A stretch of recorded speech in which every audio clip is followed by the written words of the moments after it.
아니 도대체 왜 저희 아이들은 어울리지 못하는 걸까요? 엄마, 오늘은 처음으로 친구가 생겼어요. 일본에서는 저를 괴롭혔는데 한국인들은 달랐어요. 아이들을 키우는 부모님이라면 좋은 환경에서 아이들을 키우고 싶다는 소망은 모두가 갖고 계실 겁니다. 그리고 그 좋은 환경의 가장 첫 번째 조건이 아이들이 행복할 수 있는 환경이겠죠. 오늘 소개해드릴 사연은 가족과 함께 한국으로 이민을 온 일본 여성의 사연입니다. 그녀의 아이들은 유독 낯을 가려 친구들을 사귀지 못하는 게 가장 큰 걱정이었다고 하는데요. 한국에 와서도 따돌림을 당하지는 않을까? 염려되는 부분도 있었다고 합니다. 그런데 그녀가 직접 마주한 한국은 완전히 예상 밖의 모습이었다고 하는데요. 과연 그녀에게는 무슨 일이 있었던 걸까요? 함께 살펴보겠습니다. 일본 여성의 사연입니다. 감동시작 애청자 여러분, 영상 시작 전 좋아요와 불우이웃을 위해 끝까지 시청 부탁드립니다. 안녕하세요. 저는 대한민국 부산에 살고 있는 아야노입니다. 이름을 들으시면 아시겠지만 저는 일본 사람이에요. 저는 일본 나가사키의 한 작은 마을 출신입니다. 어릴 적부터 한 동네에서 자란 저는 시간이 흘러 대학을 졸업하고 지금의 남편을 만나 결혼하여 어느덧 두 아이의 엄마가 되었습니다. 유년기 시절부터 가정을 이루고 두 아이의 엄마가 되기까지 오로지 한 마을에서만 살던 저는 평생을 한 마을 안에서 보내게 될 줄 알았어요. 작지만 평화롭고 고즈넉한 마을이었습니다. 따분할 정도로 조용한 분위기였지만 토박이인 저는 언제나 고향에 있을 때면 마음이 편안했습니다. 두 아들 사토와 카츠도 저를 닮아 조용한 성격이었고 연년생은 무조건 싸운다라는 말이 무색할 정도로 큰 말썽 없이 서로 친구처럼 잘 지내며 무럭무럭 잘 자랐습니다.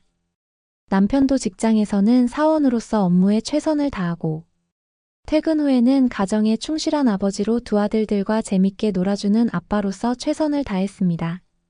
그러던 어느 날 남편이 근무하던 직장에서 한국 지사로 발령을 받게 되었다는 소식을 들고 왔습니다.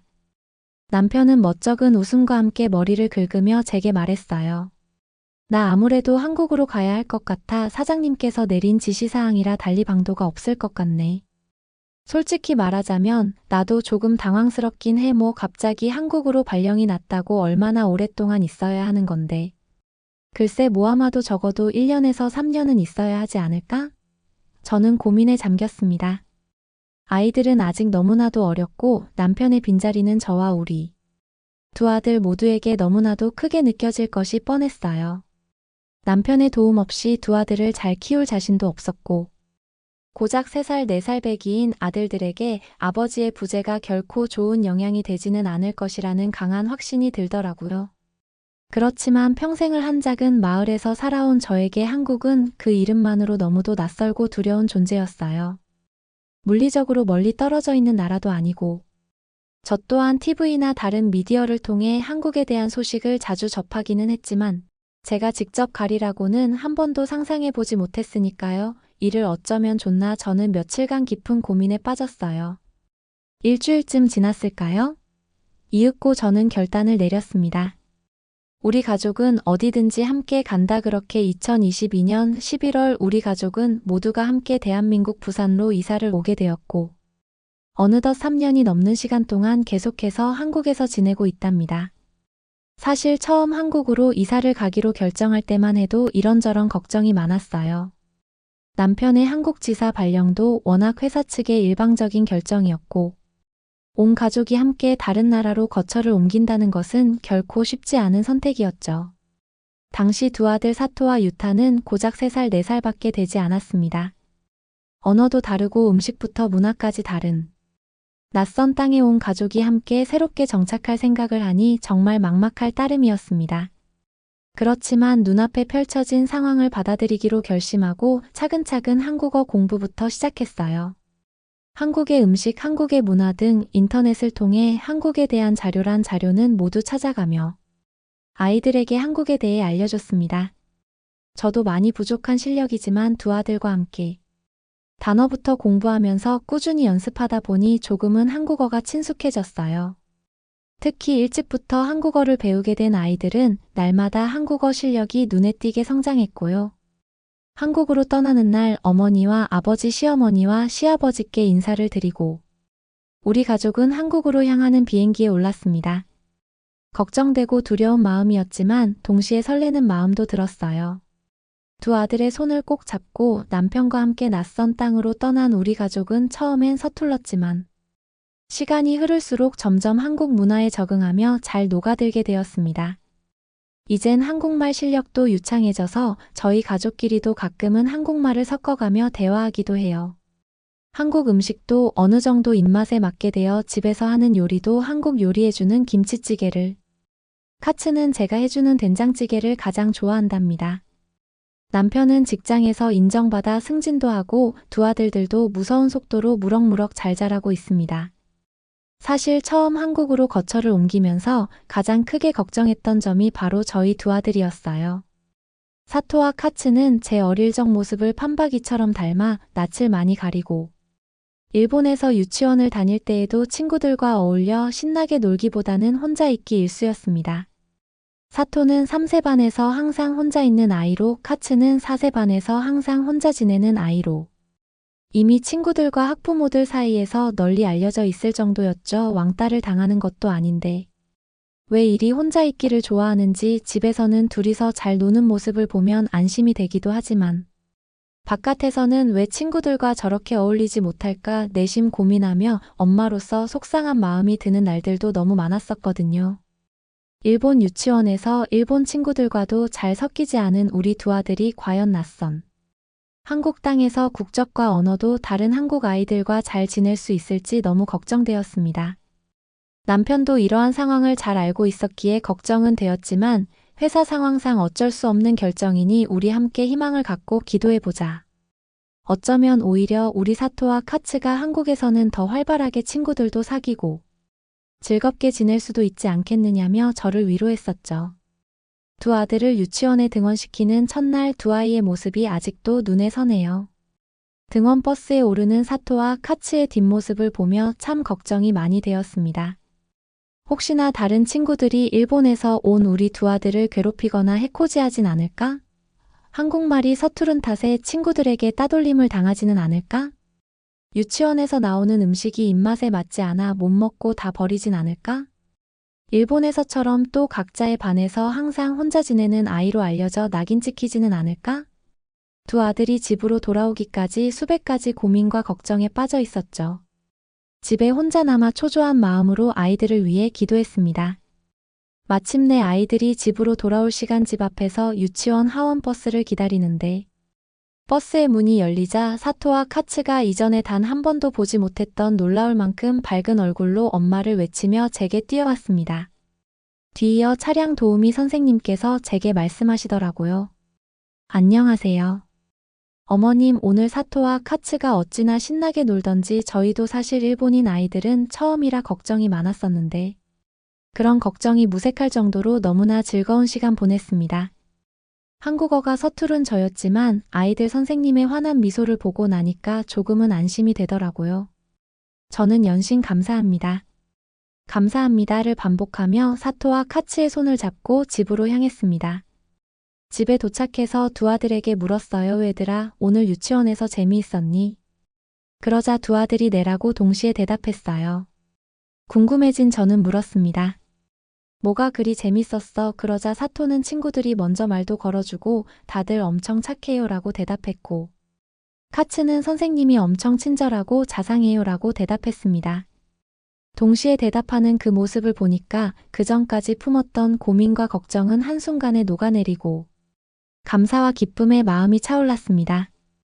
다행이네. 기특하다. 우리 두 아들 그날 저녁 퇴근한 남편에게 이야기했어요. 여보, 우리 어쩌면 한국에 오길 더 잘한 것 같아. 사토와 카츠가 너무너무 좋아해. 유치원에서 벌써 새 친구들도 사귀었고 같이 재밌는 소꿉놀이도 했다고 나한테 막 자랑하더라고. 정말 애들 재밌게 놀았대. 남편도 놀라서 제게 되물었습니다. 지금은 시간이 흘러 두 아들 모두 초등학교에 다니고 있는데요. 친구들과 어찌나 잘 지내는지 하루가 멀다 하고 친구들을 집으로 데려오는 바람에 집이 조용할 날이 없답니다. 학교 친구들도 모두 사토와 카츠를 좋아하고 사토와 카츠도 친구들이 너무 재밌다며 싸우지도 않고 잘 놀더라고요. 어느 날은 사토와 카츠가 각 학년에서 학교에서 가장 인사성이 밝은 학생으로 선정되어 상장도 들고 왔습니다. 낯선 땅에서 잘 적응해준 두 아들에게 항상 고마운 마음뿐입니다. 최근에는 학교 축구부에서 또 새로운 친구들을 많이 사귀어서 매일 같이 운동도 하며 즐거운 나날들을 보내고 있습니다. 무엇보다 사토와 카츠가 한국에 오고 나서 성격이 눈에 띄게 밝아졌어요. 이젠 학교에 처음 전학 온 전학생에게 사토와 카츠가 더 먼저 다가간다고 해요. 처음 한국에 왔을 때 따뜻하게 맞아줬던 친구들의 모습이 잊혀지지 않는다며 이젠 본인들이 그 역할을 감당한다고 하더라고요. 엄마로서 두 아들을 바라볼 때 마음이 얼마나 뿌듯한지 모릅니다. 남편의 직장에서의 발령으로 갑작스럽게 맞닥뜨리게 된 한국 생활이지만 요즘 우리 가족은 매일 행복하게 지내고 있어요. 이젠 오히려 온 가족이 남편에게 고마워하고 있습니다. 남편의 한국 발령이 없었다면 저는 지금도 여전히 일본의 한 작은 마을에서 아주 조용하고 차분하게 지내고 있었을 거예요. 우리 두 아들도 마찬가지고요. 그런데 상황이 바뀌어 한국에서의 생활은 우리 두 아들 사토와 카츠의 성격도 눈에 띄게 밝아지게 변화시켰고 아이들이 성장하는 계기가 되었습니다. 오늘도 학교 끝나고 사토와 카츠가 집에 친구들을 데려오기로 했는데 저는 또 얼른 요리를 해서 아이들을 먹여야 해요. 수년간 한국에서 생활하면서 이런저런 요리도 접하고 또 저도 노력해서 만들다 보니 이젠 제가 만든 떡볶이가 초등학교 아이들에게 맛있다며 소문이 났다고 하더라고요. 한국에 온 덕에 제 요리 실력도 급성장했습니다.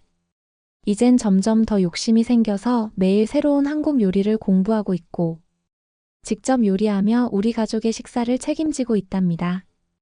남편은 이따금씩 식당 차려도 되겠는데라고 말하며 제 요리 솜씨에 감탄하고 사토와 카츠도 엄마의 요리에 극찬을 아끼지 않는답니다. 아들들이 학교에서 엄마가 해준 요리를 하도 자랑하는 덕분에 저희 집엔 사토와 카츠의 친구들의 발걸음이 끊이지 않고 있고 제 요리 실력도 그에 발맞춰 끊임없이 성장하고 있습니다. 이러다 나중엔 정말 한식당을 차리게 될지도 모르겠네요. 이제 우리 가족에게 있어 한국은 따뜻한 사람들이 많은 나라, 고마운 나라. 그리고 제2의 고향으로 자리 잡게 되었답니다. 여러분은 이번 사연을 통해 어떤 것을 느끼셨나요? 일본 여성 아야노 씨의 사연이었습니다. 일본의 동갑내기들과도 잘 친해지지 못했던 아이들이었기 때문에 그녀는 한국행을 앞두고 큰 걱정이 있었는데요. 한국에서도 아이들이 친구를 만들지 못하고 외톨이가 되면 어쩌나 하는 걱정이었습니다. 하지만 우리나라에서는 어른이든 아이든 이방인을 배척하지 않고 함께 어우러지려는 문화가 있는데요. 그 덕에 아이들은 물론이고 온 가족이 한국에서 행복한 시간을 보낼 수가 있었습니다. 앞으로도 한국을 사랑하는 외국인이라면 누구든지 행복하게 살아갈 수 있는 우리나라가 되었으면 좋겠네요. 구독과 좋아요 부탁드리며 사연자분께 전해드릴 댓글도 남겨주시면 전달해드리겠습니다. 그러면 더욱 감동적인 다음 사연으로 넘어가겠습니다. 조카 때문에 한국에 잠시 들어오게 된 파랗고 푸른 눈에 신비로운 마스크를 가진 외국인 여성 늦은 밤. 한국의 편의점 안으로 들어갑니다. 자연스럽게 그녀는 그녀가 늘 먹던 맥주 한 캔을 들어 올리는데요. 그 사이 잠시 편의점 사장님은 그녀 혼자만 둔 채 자리를 비우고 말았습니다. 엎친 데 덮친 격으로 그런 그녀의 앞에 사장이 없나 확인하며 두리번거리는 두 소녀가 편의점 안에 들어왔는데요. 눈치를 보며 음식들을 담는 한 명과 나이가 더 많아 보이는 한 소녀는 급기야 청소년은 절대 건드려서 안 되는 물건. 앞으로까지 가서 손을 대려고 보였다고 합니다. 더는 안 될 것 같다. 참다 폭발한 외국인 여성이 소녀들을 향해 외쳤습니다. 야라는 샤우팅 소리와 함께 그녀에게 한 소리를 들은 소녀들도 정말 화들짝 놀라버렸다고 하는데요. 과연 이 편의점에서는 무슨 일이 발생하게 된 걸까요? 자세한 이야기 함께 들어보도록 하겠습니다. 안녕하세요. 저는 프린스라고 합니다. 저는 이탈리아 출신으로 얼마 전에 대학교 졸업을 했습니다. 제가 태어난 배경에 대해서 좀 이야기 드려도 될까요? 한국 친구들이 들으면 늘 깜짝 놀라더라고요. 우리 집은 총 6남매예요. 네, 맞아요. 우리 집은 가족 구성원이 아주 많아요. 한국말로 표현하면 대가족인 편이죠. 우리 형제들 나이를 많은 순으로 상중하 따지자면 저는 상중 정도 사이가 되는 것 같아요. 언니가 가장 나이가 많고 그 다음은 오빠, 그 다음이 바로 저의 순서거든요. 하지만 오빠는 취업을 해서 회사 근처의 친구들과 함께 자취를 하고 있고, 언니는 진작에 결혼해서 벌써 아이들을 낳고 가정을 꾸렸습니다. 그러니 현재 집에 사는 실질적인 첫째는 저라고 할 수 있어요. 마지가 할 역할을 제가 해야 할 때가 많죠. 그건 근데 어릴 때부터 그랬어요. 저에겐 당연한 일이었죠. 언니와 오빠는 학교를 다니느라 기숙사 생활을 했는데, 그래서 예전부터 제가 첫째처럼 집안의 모든 일들을 돕는 게 당연했어요. 저도 꽤나 머리가 좋았는데 언니와 오빠가 워낙 공부를 잘해서 제가 사는 동네에서도 꼽는 영재였기 때문에 우리 집의 자랑이라 불렸어요. 그래서 항상 저보다는 언니 오빠가 우선이 되었죠. 한 번도 서운한 적이 없었다고 하면 그건 거짓말이겠지만 그래도 그런 형제를 뒀다는 건 저에게 자랑스러운 훈장이 된 것 같아서 괜찮았어요.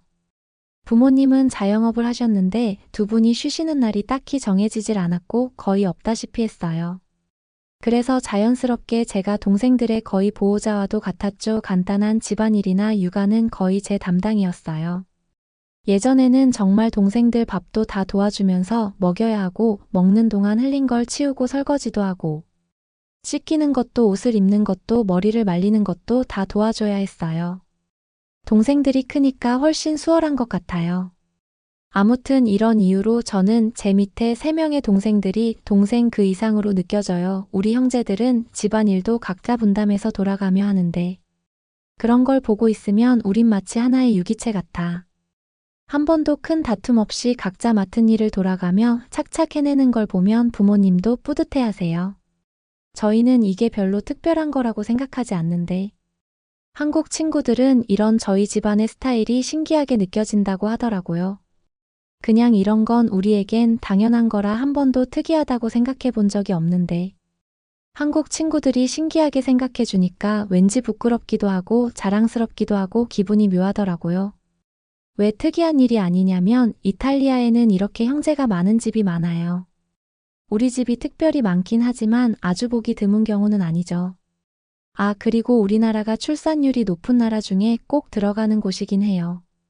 전 세계에서도 특히나 높은 출산율을 가졌으니까요. 우리 집은 넉넉한 편은 아니었지만 많은 가족들이 내뿜는 웃음소리와 비례해 행복했던 것 같습니다. 아주 소소한 것에도 감사해하고 소박하고 참 따뜻한 가족이라 생각했어요. 그런데 위기의 시간이 찾아오고 말았죠. 그건 바로 동생들의 사춘기였어요.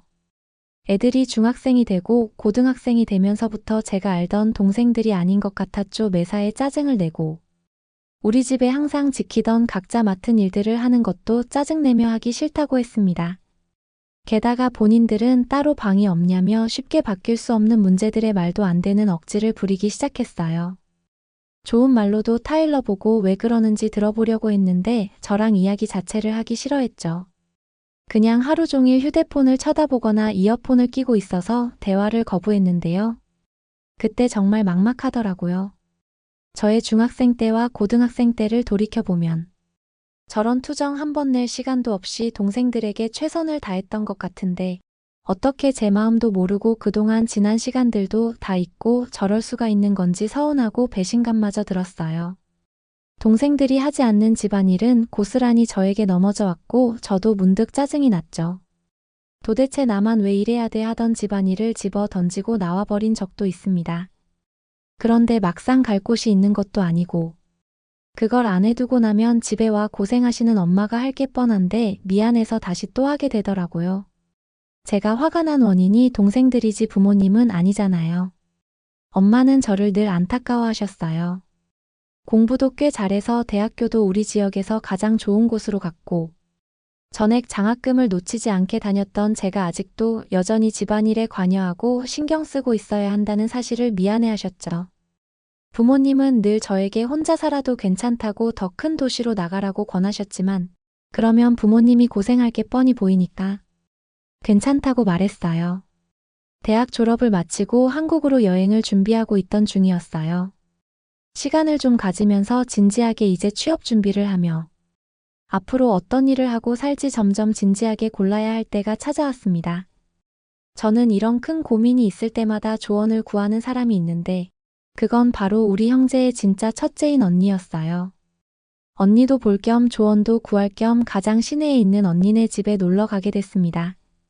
제 이야기를 들은 언니는 한 번 사는 인생인데 이제는 좀 제 마음 가는 대로 하면서 살라는 말을 해줬어요. 그리고 언니에게는 동생들 문제로 속 썩고 있는 것에 관해 말하지도 않았는데 단박에 제가 무슨 일이 있는지 다 아는 사람처럼 빨리 솔직히 털어놓으라고 하더라고요. 언니는 정말 숨기기 힘들어요. 엄마보다 더 눈치가 빠르고 저에 대해 잘 알거든요. 저는 그동안 혼자 견뎌내고 있던 짐에 대해 언니에게 이야기를 했는데 속이 시원하기도 하면서 그간 참았던 감정이 올라오더라고요. 언니는 저에게 그런 존재였어요. 제가 동생들에게 해줬던 것처럼 언니도 저에게 그렇게 해줬었거든요. 제가 크고 나서는 언니가 늘 용돈을 주면서 저를 도와줬고요. 언니에게 이제 언니의 마음을 조금은 알 것 같다며 그날 정말 펑펑 울었습니다. 오랜만에 누군가를 챙기는 사람이 아니라 동생의 입장으로서 언니의 챙김을 받으니까 어린아이가 된 것처럼 어리광을 부리게 됐던 것 같아요. 언니에게 기댈 수 있는 그날이 저에게는 정말 기억에 남아요. 언니에게 동생들 때문에 요새 어떻게 해야 할지 모르겠다고 고민을 토로했고 언니는 엄청나게 화를 내며 이것들을 당장 어떻게 혼내주는 게 좋을지 생각하기 시작했어요. 그러더니 좋은 생각이 났다며 언니는 저에게 한동안 언니네 집에서 머물면서 너가 얼마나 필요한 존재인지 애들이 스스로 느낄 수 있도록 알려주는 게 좋겠다고 했어요.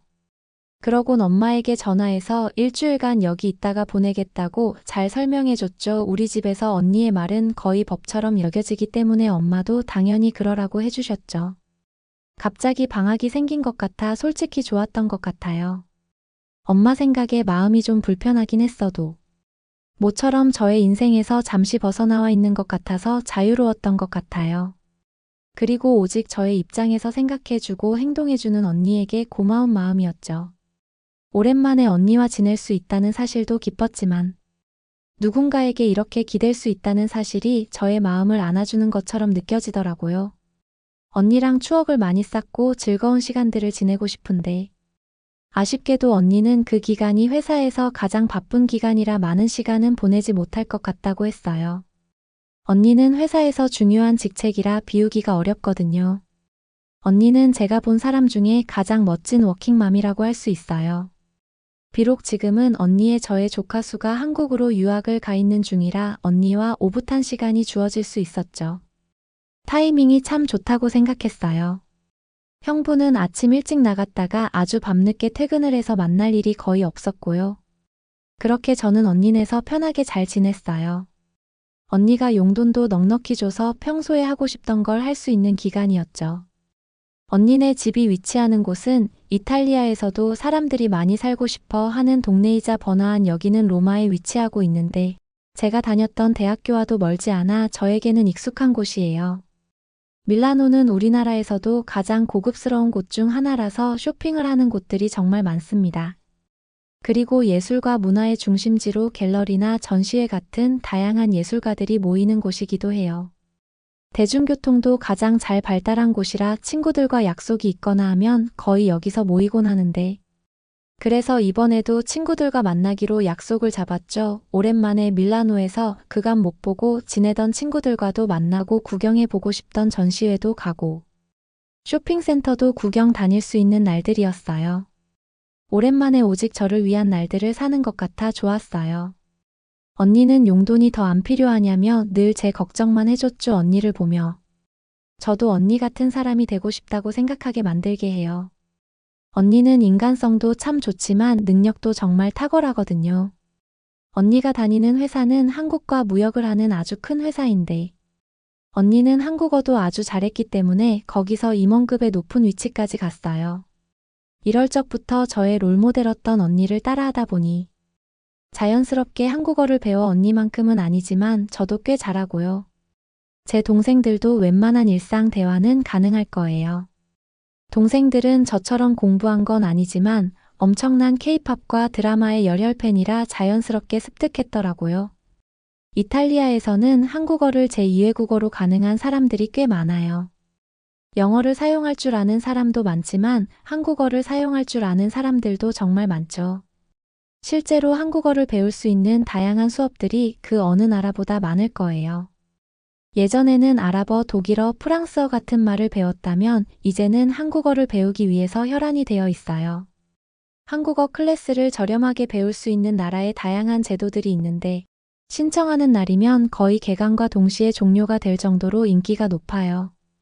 저는 전공도 교육을 했고 한국어도 잘하기 때문에 나중에 한국어 선생님을 할까? 취업에 대해서 그렇게 생각하고 있는 중이고요. 워낙 한국어에 대한 수요가 많으니까 나중이라도 굶어 죽진 않겠다 싶었거든요.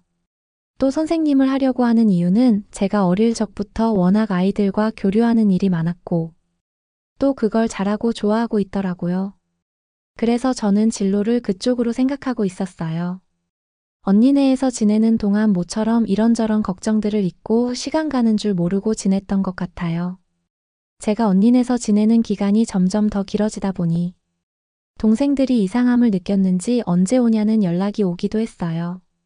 그런데 언니가 이번이야말로 애들한테 확실히 잘못한 것을 느끼게 하려면 답장을 평소보다 더 딱딱하게 보내라고 해서 저는 동생들에게 나중에 연락한다는 말만 보냈어요. 평소에 사랑한다는 마음을 가득 담아 내용에 넣던 저와 너무 다른 딱딱한 저의 반응을 보고 동생들도 많이 당황한 것 같아 보였죠. 도시에서 지내는 생활은 정말 너무나도 즐거운 것들의 연속이었지만 아무래도 마음이 너무 불편해서 이제 그만 집에 돌아가야겠다 생각하고 있었던 날이었어요. 가기 전에 언니랑 밖에서 오붓하게 식사라도 하고 싶었는데 언니가 정말 너무 바쁘더라고요. 볼 새가 없을 정도였죠. 언니네서 지내기로 한 마지막 날. 가기 전에 언니를 위해 음식을 좀 해놓고 싶다는 생각에 장을 보러 재료를 사고 있었어요. 언니에게 전화가 와서 받았더니 언니가 평소답지 않게 왜 그렇게 전화를 안 받았냐며 화를 버럭 내는 거예요.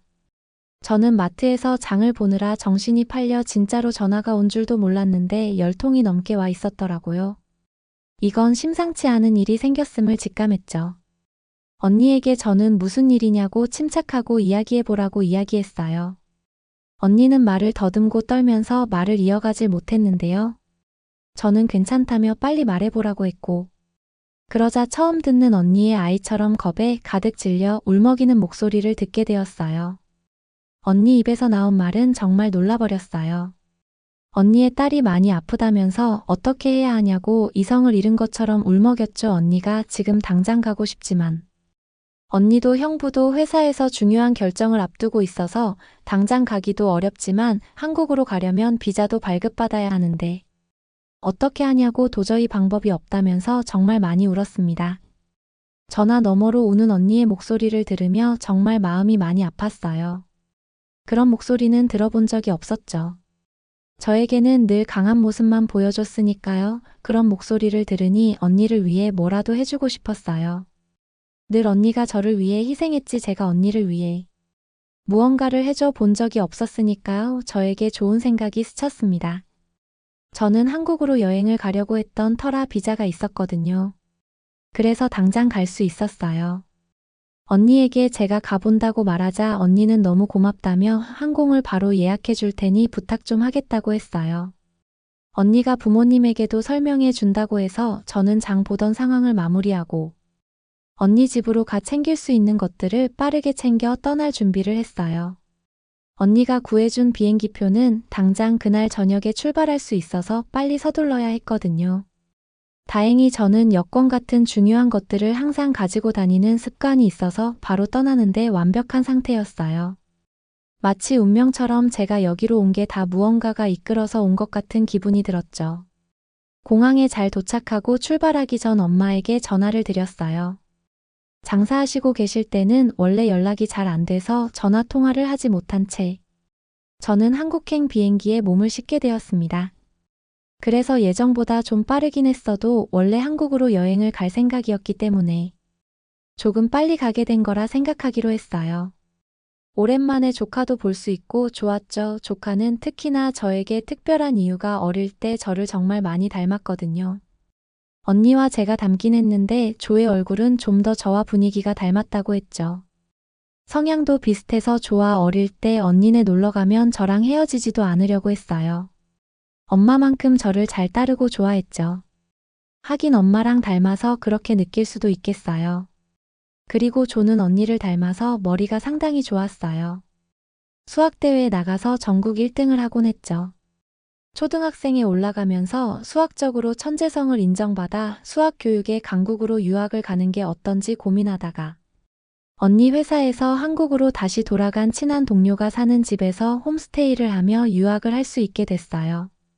조카는 한국으로 간 뒤 한국이 너무 좋아서 완전히 반해버렸다고 했어요. 명석하기 때문에 언어도 금방 터득해서 국제학교를 다니지만 한국 어린이들만큼 유창하게 한다고 들었어요. 못 본 사이 얼마나 컸을지 기대하면서 가게 되었어요. 한국은 늘 저의 상상 속의 오아시스 같은 곳이라. 그런 곳에 실제로 제 몸이 서 있을 수 있다는 게 꿈처럼 느껴졌어요. 한국으로 거의 다 도착했다는 안내방송이 나왔을 때부터 잠이 안 오고 바짝 긴장이 되더라고요. 긴장할 이유가 전혀 없는데도 말이죠. 한국 땅에 처음 발을 내딛는 순간. 정말 특이하게도 특유의 한국 공기의 냄새라고 해야 할까요? 우리나라와 너무 달라서 신기했어요. 그 냄새는 이국적인 느낌을 한껏 더 높여줬죠. 이탈리아에서는 밤에 출발했는데 한국에 오니 낮쯤 되었더라고요. 인천공항은 제가 생각했던 것보다 훨씬 더 멋졌어요. 시설은 물론 층고가 높은 공항에 눈부신 빛이 반사되니까 정말 무슨 신화에 등장하는 신전을 본 기분이었죠. 내부를 정말 더 많이 구경하고 싶은데 빨리 가야 해서 서둘러 출발했습니다. 그가 홈스테이 하고 있는 집으로 향했어요. 대중교통으로 지하철을 이용하려고 하다가 길을 잃어버리면 수가 더 많이 기다려야 할지 모르니 택시를 타고 출발했는데요. 택시의 문을 열자마자 풍기는 냄새도 너무 향긋했어요.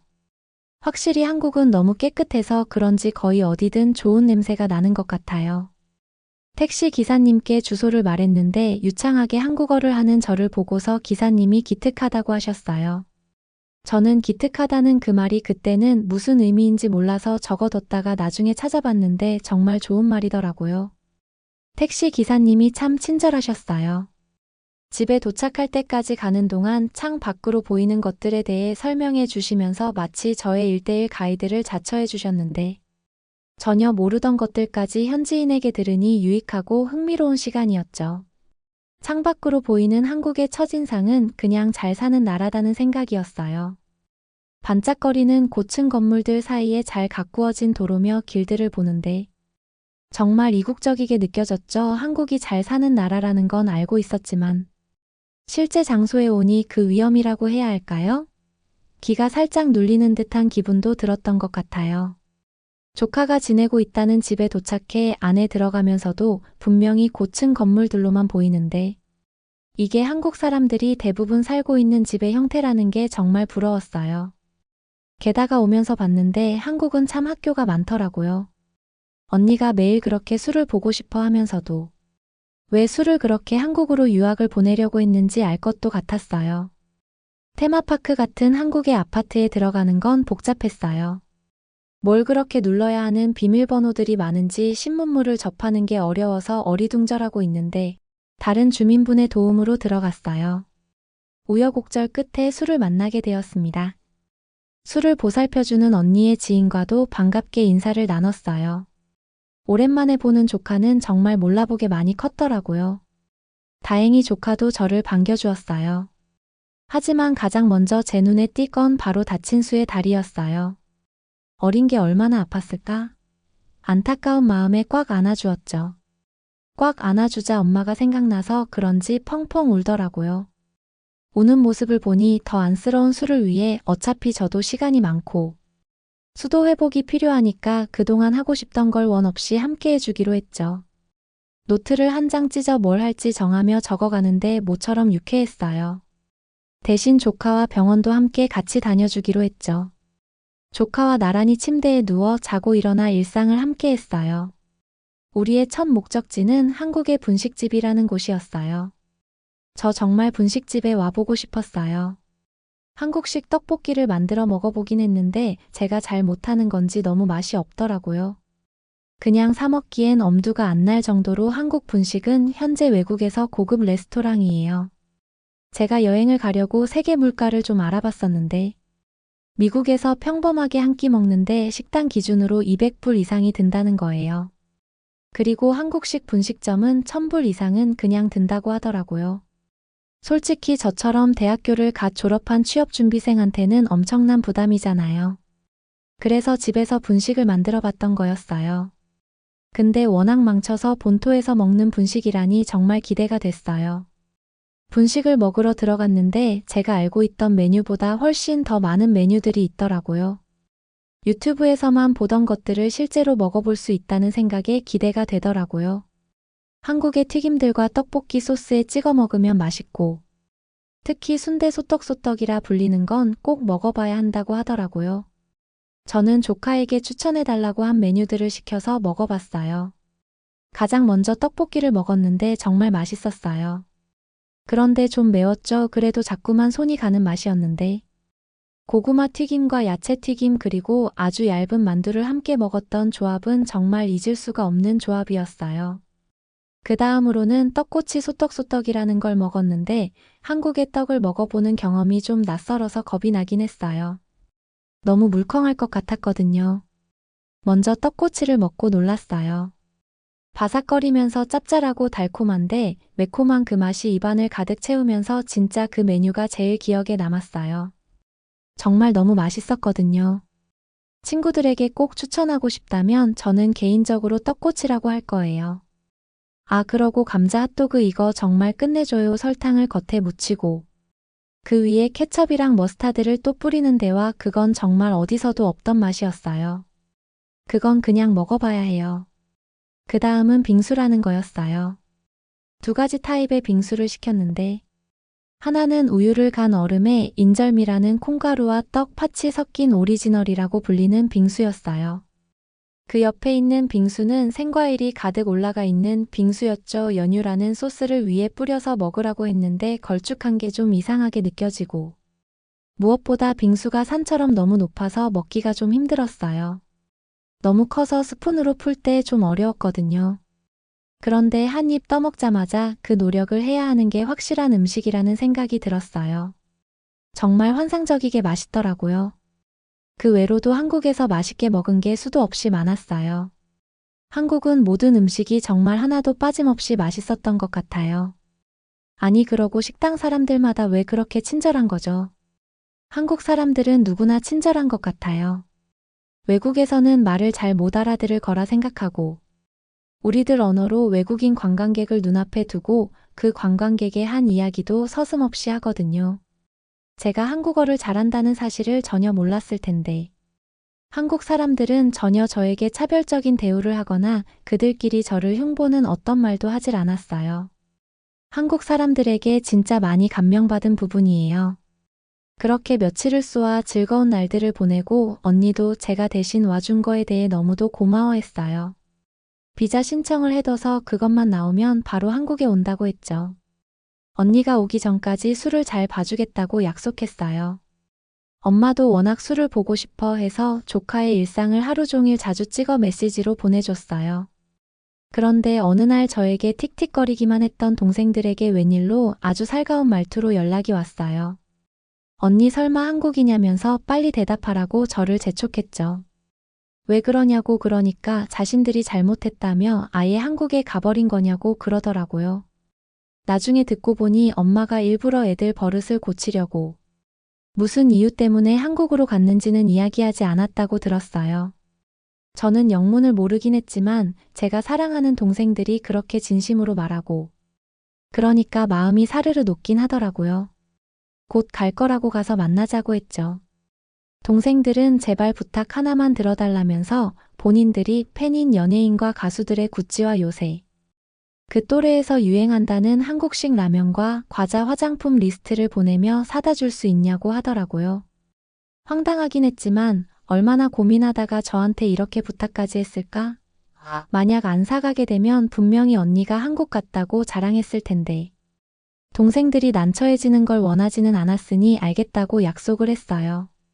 한국은 무엇보다 저녁에 다닐 때 정말 자유로움과 안전함을 느꼈어요. 밤 10시에도 그런 안정감을 느낄 수 있는 곳은 그 어디에도 없을 거라 장담할 수 있을 것 같아요. 저는 한국의 밤을 창밖으로 보면서 한국의 밤이 정말 너무 그리울 것 같다는 생각이 들더라고요. 술을 재우고 저녁에 산책을 하러 다녀오는 게 저의 한국에서의 가장 큰 낙이었어요. 그날도 술을 재우고 간단히 산책을 하려고 나왔던 밤이었어요. 공기도 선선하고 코끝에 나는 한국의 냄새가 참 그리울 것 같아. 미리 더 많이 맡아두려고 유난히 시간이 가는 게 아쉽게 느껴지던 밤이었어요. 맥주 한 캔 사 먹기 위해 편의점을 향했는데요. 그 편의점에서 수상한 장면을 목격하고 말았습니다. 저는 어떤 맥주를 먹을지 고르고 이제 안주를 고르려고 딱 돌았는데요. 사장님은 제가 안에 있는데도 상자 같은 걸 밖에 가져다 두고 온다면서 나가시는 거예요. 우리나라와 너무도 다른 문화에 깜짝 놀랐어요. 우리나라였다면 상상할 수도 없는 일일 텐데요. 좀 속상한 이야기지만 진짜로 그럴 거예요. 사장님이 있어도 물건을 훔쳐가서 골치 아플 정도로 문제가 되고 있는데 한국은 사장님이 그냥 비우고 가버리다니 심지어 제가 있는데도 말이죠. 제가 이걸 다 훔쳐갈 수도 있는데 좀 무책임하다 싶었죠. 아무리 생각해도 있을 수 없는 일이라고 생각했어요. 아무리 한국 사람들이 양심이나 시민, 의식 수준이 높은 사람들이라 해도 도저히 말이 안 된다고 생각하고 있었어요. 나중에 사장님이 문을 열고 들어왔을 때 뭐가 없어졌다면서 괜한 오해를 살 수도 있지 않을까? 별 걱정이 다 생기더라고요. 그래서 일부러 오일 사기 싫어서 맥주 한 캔만 딱 들고서 기다리기로 했죠. 일부러 아무 것에도 손을 대지 않고 마치 로봇처럼 그렇게 사장님을 기다리고 있었던 것 같아요. 만약 무슨 일이 생긴다면 CCTV에 제가 정직하게 서 있었다는 사실이 증명되겠지 생각하면서요. 사장님을 기다리고 있는데 문 열리는 소리가 들렸어요. 바로 문 쪽을 쳐다보자 봤자 중학교 정도로 되어 보이는 소녀 한 명과 수와 비슷해 보이는 초등학교 한 명. 어린이까지 총 2 여자아이가 손을 잡고 들어왔어요. 딱 보니 둘이 정말 닮은 게 자매라는 걸 알겠더라고요. 그런데 여기서부터 이상하고 수상한 행동이 시작되는데요.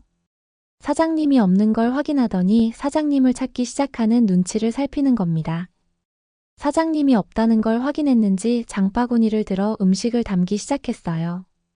저는 결국 올 일이 닥쳐버린 거구나 싶으면서 괜히 이 일에 휘말리고 싶지 않은데 한마디 해야 할지 고민하고 있었어요.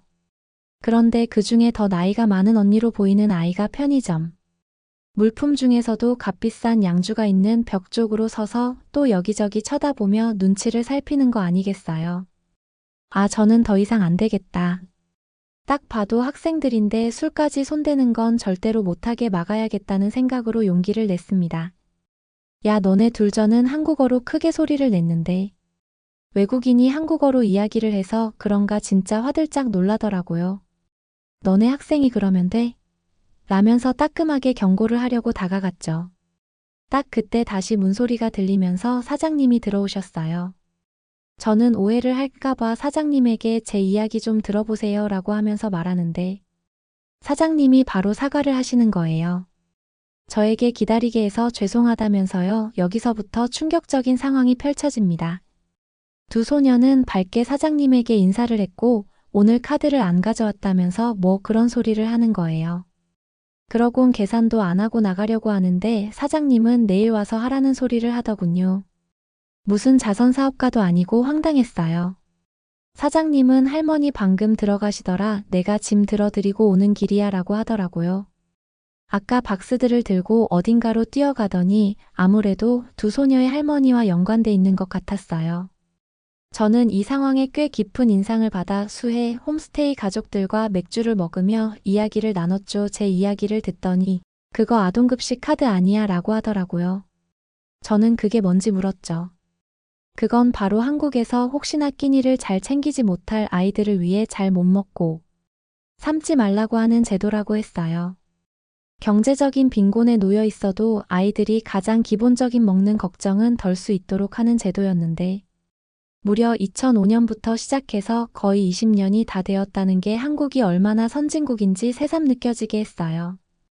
이 카드는 한국의 편의점이나 선한 영향력을 실천하기로 한 가게들이 모두 동참해서 진행하고 있는데 5만여 개가 훨씬 넘고 편의점에서는 거의 다 가능하고 하루에 최대 1만 6천 원까지 사용할 수 있다고 들었어요. 정말 놀란 건 원래는 카드 디자인이 살짝 달랐는데 그 카드를 결제하는 모습을 다른 친구들이 볼 수도 있고 우연히 친구의 지갑을 구경하다가 볼 수도 있잖아요. 그래서 그런 차별의 시선에서 자유롭게 하기 위해 카드 디자인도 기존에 일반적으로 사용하고 있는 카드와 동일하게 해서 어떤 카드인지 카드 모양만 보고는 전혀 구별이 불가능하게 했다고 하던데 그런 디테일한 것까지 신경 쓰는 복지의 세심함에 크게 감동했어요. 이뿐 아니라 여자친구들을 위한 생리대를 살 수 있는 돈도 지원해 준다고 하더라고요. 얼굴을 보고 신청하면 창피할 수도 있는 나이잖아요. 그래서 이 모든 건 온라인으로도 신청 가능했어요. 무려 9살부터 24살까지 지원해 준다고 하더라고요. 이런 사람이 사는데 기초적으로 필요한 생활을 확실히 보장해 주려고 노력하는 디테일한 한국의 복지는 끝이 없다는 생각이 이때 좀 많은 걸 느끼는 계기가 됐어요. 아, 그리고 더 놀라운 건 사장님이 제가 있는데 박스를 버리러 나가셨잖아요. 그게 단순히 쓰레기를 버리러 간 게 아니라 그 두 여자아이의 할머니 카트를 끌어주고 도와주러 가신 거였어요. 한국에서는 어른이나 어려운 사람을 도와주는 마음이 전혀 특별한 것이 아니라며 별일 아닌 것처럼 말하더군요. 그렇게 말할 수 있는 시민의식이 진심으로 부러웠어요. 저는 한국에 와보게 된 걸 정말 잘했다고 확신했어요. 이런 건 한국을 아무리 공부해도 와보지 않으면 결코 느낄 수 없는 것들이잖아요. 한국어를 배우고 한국어를 사용할 수 있는 곳으로 취업을 하기로 한 제 선택이 후회스럽지 않더라고요. 그렇게 몇 일이 또 지나고 수에 다친 다리를 확인하기 위해 병원을 함께 찾았습니다. 한국 병원에 들어갔는데 저는 병원이 무슨 호텔 로비인 줄 알았어요. 한국은 병원도 어떻게 그럴 수가 있는지, 어떻게 우리나라가 한국보다 좋은 점을 이렇게 찾기 어려운지 하는 생각에 좀 허무하기도 했던 것 같아요. 소아성형외과를 찾았어요. 저는 다리가 다쳤는데 왜 정형외과가 아니고 성형외과로 간 것인지 의아했는데요. 정형외과 치료는 약 정도만 먹으면 될 정도고 가장 문제가 된 건 다리가 쭉 상처가 생기면서 벌어져서 스모 바늘을 꿰매야 했다고 했어요. 스모 바늘을 그것도 반바지가 입으면 가장 티가 나는 부위에 다친 거라 속상하더라고요. 아무리 그래도 딸이라 예쁜 치마도 입을 날이 많을 텐데 예민한 시기에 상처까지 나서 스트레스를 받을까? 걱정됐죠. 하지만 제 우려는 정말 괜한 걱정이었습니다. 한국의 성형외과실로 봉합된 건 거의 흉터가 남지 않을 거라. 자외선 차단만 잘해주면 된다면서 잘 아물고 있다는 소식을 들었어요. 드디어 언니가 한국에 도착했고 수아 언니는 서로를 꽉 안고 한동안 쭉 있었어요. 하긴 이모인 저도 이렇게 보고 싶은데 엄마인 언니는 얼마나 보고 싶었을지 상상도 안 가요. 언니는 저에게 진심으로 고맙다는 말을 연신했어요. 술을 만나 행복해하는 언니의 진심의 표정을 보니 그 어떤 것보다 마음이 행복해졌어요. 제가 언니를 위해 무언가 하나는 해줄 수 있었다는 사실이 뿌듯했거든요. 저는 드디어 다시 고국으로 돌아가는 날이 되었습니다. 너무도 아쉬운 한국에서의 여정을 마치고 비행기를 타고 가는 시간 동안 확실히 어떤 걸로 취업을 준비하면 좋을지 확신을 할 수 있었습니다. 저는 아무래도 교육 쪽으로 취업을 생각하고 있다 보니까 교육이 뭘까? 한 번 더 생각해 봤어요. 교육이라는 건 누군가에게 지식적인 것들만 가르치는 것만이 아니라 그들이 처한 상황을 진심으로 마음을 다해 이해하고 그들이 정말 필요한 것이 무엇인지 고민하는 자세를 가지는 그런 교육자가 되어야지 싶었어요. 고국에 도착해서 내린 날 얼마 되지도 않았는데 바로 공기가 바뀌었다는 걸 눈치챌 수 있었어요. 그립던 고향의 냄새였죠. 정말 두 나라가 가지고 있는 냄새가 확실히 다르더라고요. 공항의 시설이 한국의 공항시설과 너무도 차이가 많이 나서 거기서 좀 기분이 별로 좋진 않았어요. 하지만 문이 열리고 저의 눈앞에 펼쳐진 광경을 보고선 바로 기분을 모두 풀 수 있었는데요. 그건 바로 저의 동생들이었어요. 제 짐을 들어주고 피곤할까 봐 저를 데리러 나왔다고 했죠. 저는 그동안 너무 그립고 보고 싶었어서 만나자마자 저의 동생들과 진하게 포옹을 했고, 앞으로는 서로의 입장과 상황을 더 잘 이해하는 사람이 되어보기로 다짐할 수 있었습니다. 모든 것을 해피엔딩으로 끌고 갈 수 있게 준 한국과 한국으로 가게 해준 저의 운명에 대해서도 감사하는 마음으로 살게요. 여러분은 어떻게 보셨나요? 응원과 격려의 한마디씩을 댓글로 남겨주시기 바랍니다. 사연자분들에게 전달해드리겠습니다. 실제 사연 제보를 받고 있습니다. 채택되신 분께는 작은 선물도 보내드리고 있습니다. 저희의 사연이 여러분의 하루에 작은 힘이 될 수 있었으면 좋겠습니다. 감동적인 사연을 주변 분들과 이야기 나눠보세요.